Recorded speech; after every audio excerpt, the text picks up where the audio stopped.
lucky enough to be able to follow my passion, which was reading, and then became science.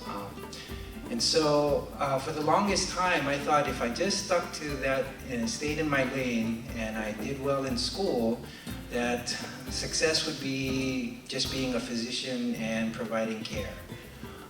But what ended up happening was that the more you learn, the more is asked of you, And so all of a sudden, I was thrusted into this role of being the liaison between Western medicine and the Samoan community.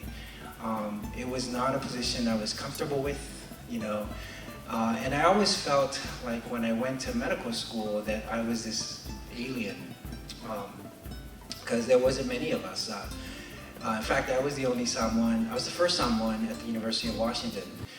And so when I showed up, things were different. Things were different for us. Anytime there was an example of somebody being obese or some type of risk factor where being overweight was a bad thing, it was always a Samoan that was the example. It was, 25-year-old pregnant obese female or a 65-year-old obese Samoan elderly man.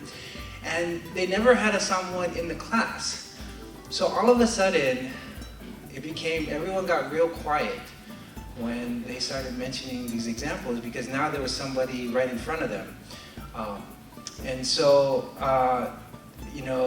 that was another aspect of being thrusted into leadership that I was not. Now I was supposed to be this representative. All I wanted to do was learn.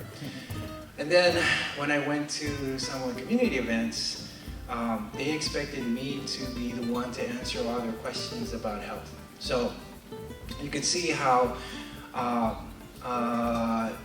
even if you don't want to be a leader, if you follow your heart, you're going to be one anyway.